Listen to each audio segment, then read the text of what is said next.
Hello, everyone, and welcome to the Ag Innovation News Podcast, presented by the Agricultural Utilization Research Institute of Minnesota. I'm Dan Scogan, your host for the Ag Innovation News Podcast.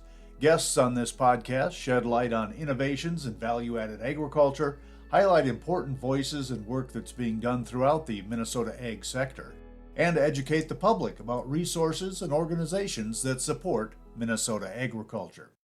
Today, we want to welcome to the Ag Innovation News Podcast, Connie Lindstrom.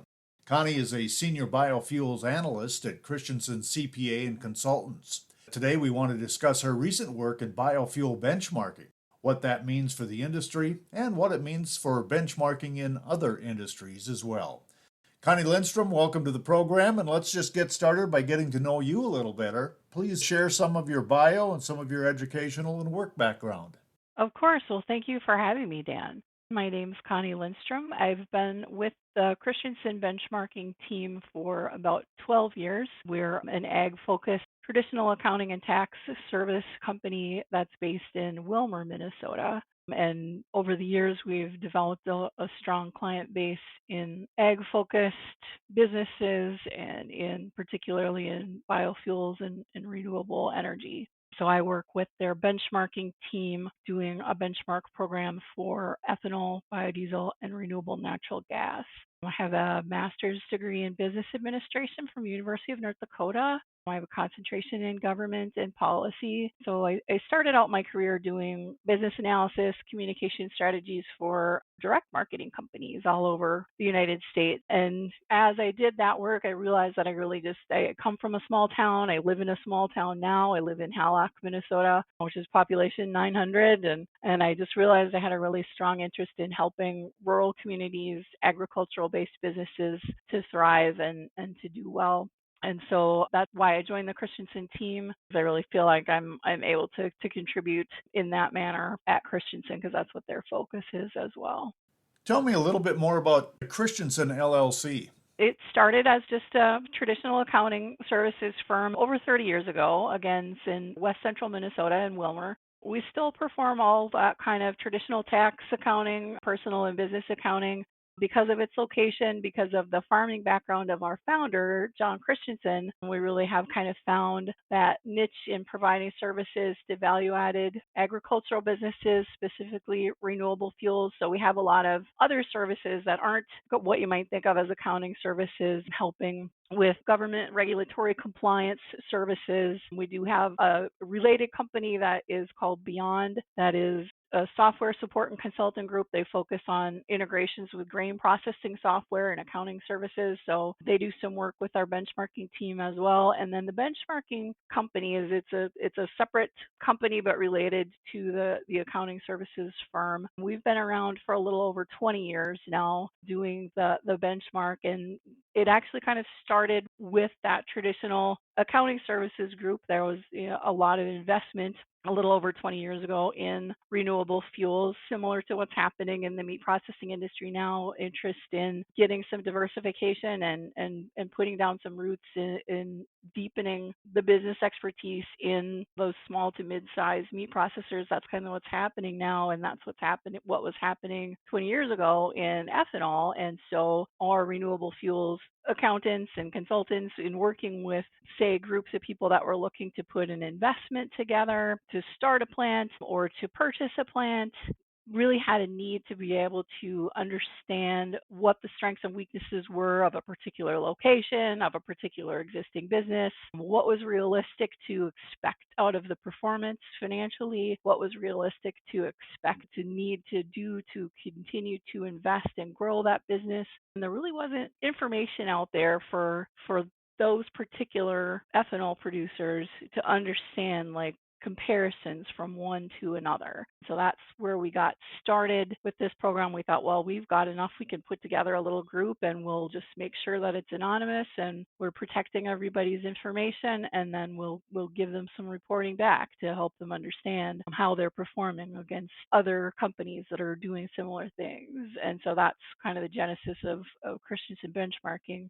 what we've been doing. Or we started with 8 plants at that time, and now we do benchmark with it's well over 50% of the total production in the United States, and also Canada and Brazil. We have some clients in those countries as well. Why is Christianson's work important in the biofuels industry, or for that matter, any industry?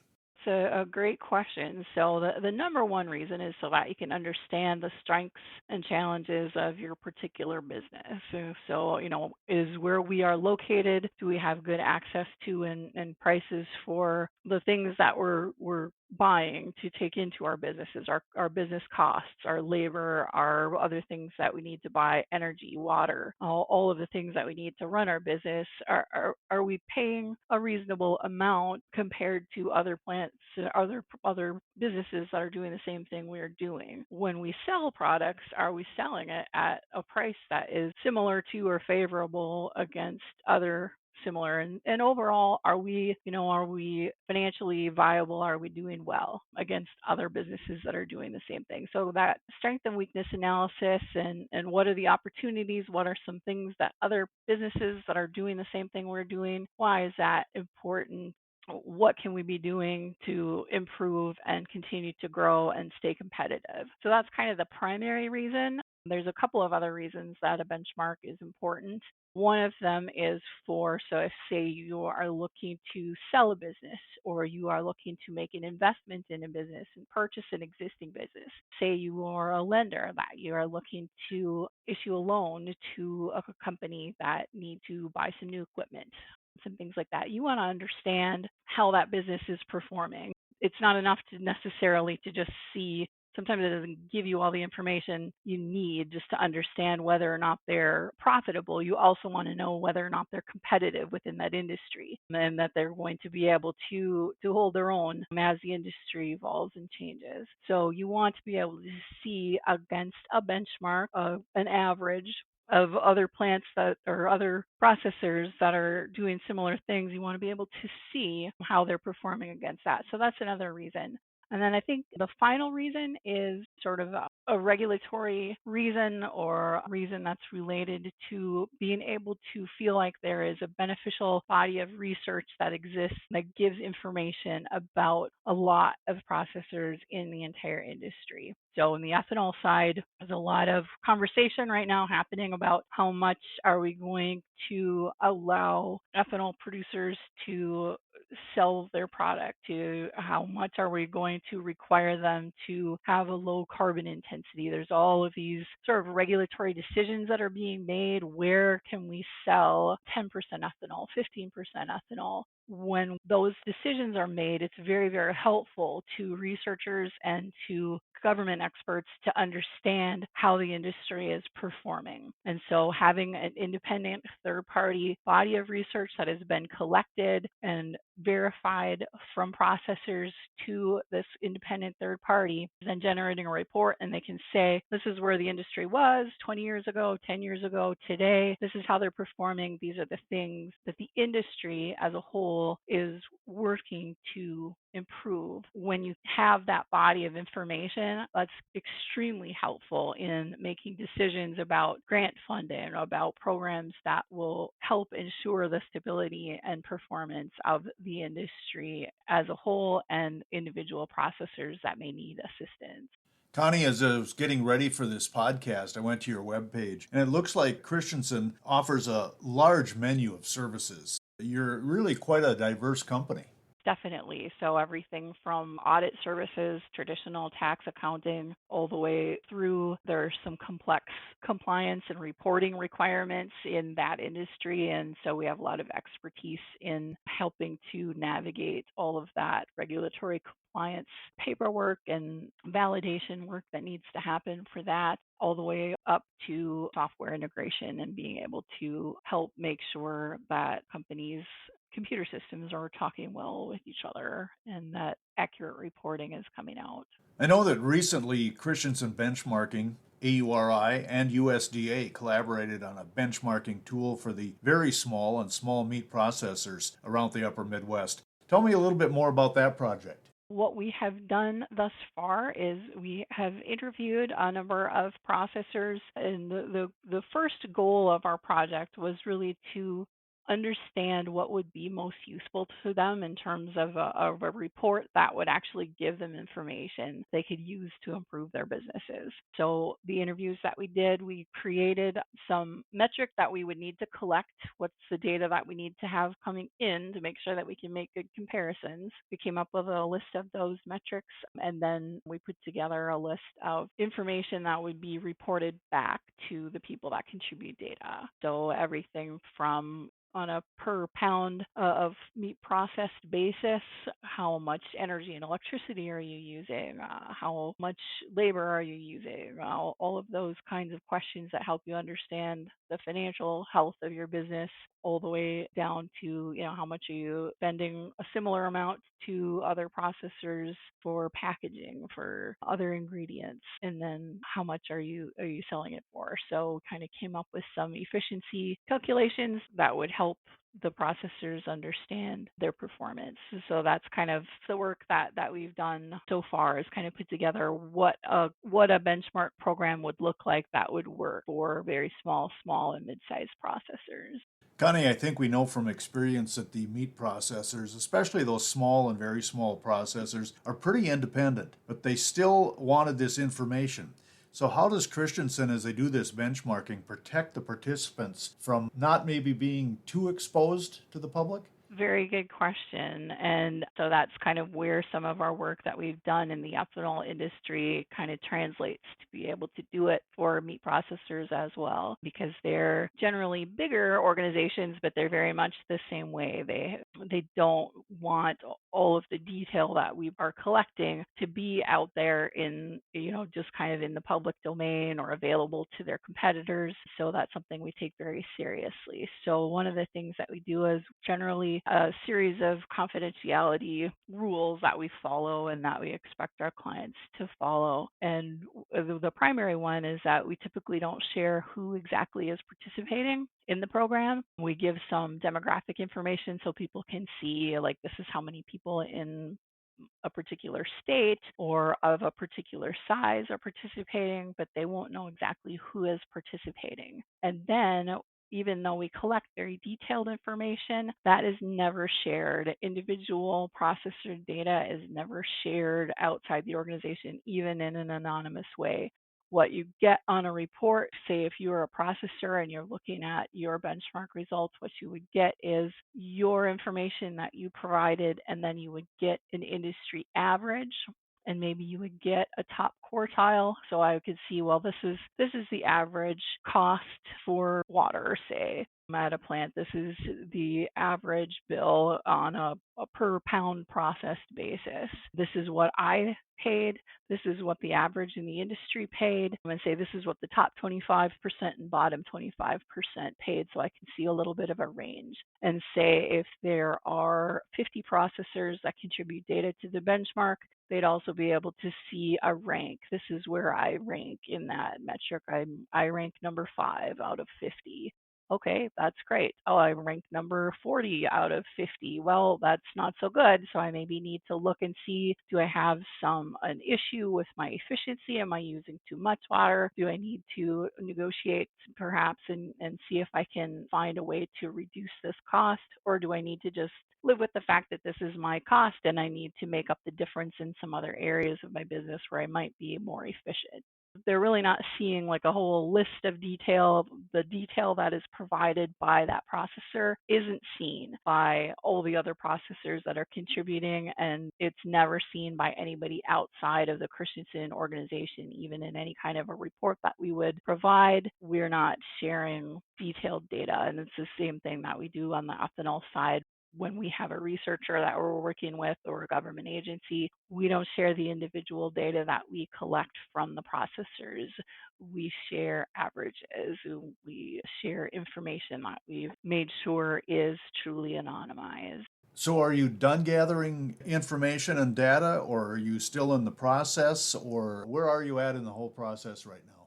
We are still gathering. So we're working to get a pilot group together One of the challenges in doing a benchmark is that it's hard to kind of see what the value might be if you can't see the report or you can't, you can't see what it looks like. So getting this initial group together is challenging. You kind of have to get it's a maybe a big enough processor that they've got maybe some staff on that has experience looking at a benchmark in a different job that they had before or something. And so we're working to get a group that is big enough to actually get some usable information, say 20 plants together and get some information. And once we have that sort of critical mass of processors that we can put a report together, then we'll be able to have a report, and then we would have at least a sample that we can show people, and then other people will sort of understand a little bit better, I think, what it is that we're trying to accomplish and what report they would get out. So we're in that collection phase to get that pilot project and sort of get that critical mass. Doesn't do a lot of good if you're benchmarking against 3 other processors. Yeah, need a few dozen ideally to sort of do a good pilot that gives some real information. Once we have that, I do think from the discussions that we've had with AURI, with USDA, I think there will be a lot more interest in that. So right now we're concentrating on getting that pilot group data from 2023, 2024. Once we have that, I think we will be well positioned to be able to have a much larger size of participation into 2025. Connie, I want to take a little deeper dive into what you found already and who might benefit from it. But first of all, I want to remind our listeners to today's podcast that you're listening to the Ag Innovation News Podcast, presented by the Agricultural Utilization Research Institute of Minnesota. And today we're visiting with Connie Lindstrom. Connie is the Senior Biofuels Analyst at Christianson CPA and Consultants, and she's also been involved in a project with AURI and USDA on benchmarking for meat processors. Connie, let's go back to the benchmark tool. Why would that be, or what would be of most interest to the processors? Have you found something yet that you can share that the processors might be interested in? I really don't have enough information to be able to have any insights there. I wish I could, but we don't. We just simply don't have enough people that have signed up to even be able to get any insights that really mean anything at this point. So you don't have a lot you can share yet, but when you think about the end users, who's going to benefit from what was learned, or who else might find value in this benchmark tool? The processor themselves is absolutely the main. That's our focus on who we're trying to provide value to. As the business owner themselves, on being able to understand their business, their strengths, their things that they might focus on, that they might be able to do better, maybe what some other processors in the industry are doing. So essentially, if you're already a member of a trade organization and you're sharing information with other processors and getting ideas and going to if you're already kind of part of that system, basically what this is going to do is give you a little bit additional insight and some numbers to kind of match up with what you're hearing as you talk to other people in the industry, getting some real concrete numbers to understand a little bit what it means if you're trying to work on labor efficiency, if you're trying to make sure that you have made the correct amount of investment in equipment and other things like that. Understanding all of that is going to be really important. And then the other group of people that is going to benefit from a benchmark is if you have a family business that you're looking to, you don't have somebody in the family that wants to continue it, you're looking to sell it, having some understanding of the valuation of that business is going to be helpful for somebody that is purchasing the business. If you're looking to purchase an existing business, being able to see some understanding of the performance of that business is going to help you understand what is an appropriate offer to make. If you need some investments that you have to make to do some upgrades, maybe you need to take out some loans or apply for a grant to do that. Having some information about the existing health of your business is going to strengthen a grant application. It's going to strengthen a loan application. It's going to help the people that are making those decisions to offer a grant or a loan or things like that. It's going to help them understand the value of giving you that funding assistance. You're going to be finding some valuable information for processors, entrepreneurs, financiers, all of that. So how do they access the benchmarking information? Do you have a read on that yet? Yes. So the way that we will do this is processors, entrepreneurs that are interested in having the data will need to subscribe to the program and submit their data in order to receive the report. So they'll need to get in touch with us to sign up for the program. And then once they're signed up, then they'll automatically be able to access it. And they can get an email report or they can get a report mailed to them, or we do have an online system that they would be able to log in and get their reports. But from talking with the processors, it seems like probably they'll be most interested in getting an Excel spreadsheet or something that they can share with their financial professionals to get the data. This has been a collaboration between Christianson, AURI, and USDA. Has USDA Egg Marketing Service reacted at all to the benchmarking project that you've been working on? Lots and lots of interest in making sure that we're able to launch this successfully. It's going to be very valuable for USDA and for AURI, for any organization that is looking to help support meat processors. It's going to be very informative for them to be able to see a report from the processor that they're working with and help them understand the results. Well, Connie, I want to thank you. I've learned a lot today. It's been an interesting podcast conversation, but I'm going to give you the last word today and just ask you what else you think our podcast listeners should know about this tool and what they should look for in the future. Again, thank you for having me on today. And I guess the main takeaway that I want everybody to have is just we are very excited at Christianson about the idea of working with the processors that we have talked to so far are just so encouraging and so excited about having a chance to have a tool like this to help them analyze their business. With the current focus on kind of decentralizing meat processing in general, encouraging more local processing, this is really an exciting time for small to mid-sized processors. So I think there's a lot of opportunity out there for new processors or for current processors that are looking to make some investment and grow their business.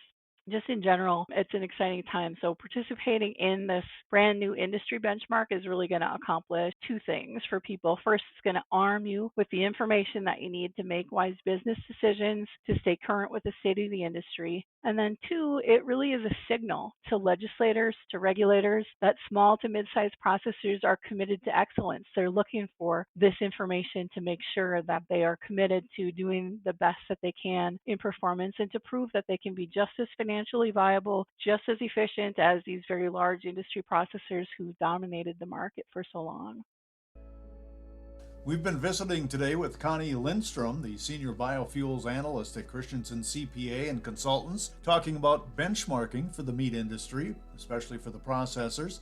I want to thank you for joining us today and for listening to the Ag Innovation News Podcast, presented by the Agricultural Utilization Research Institute of Minnesota.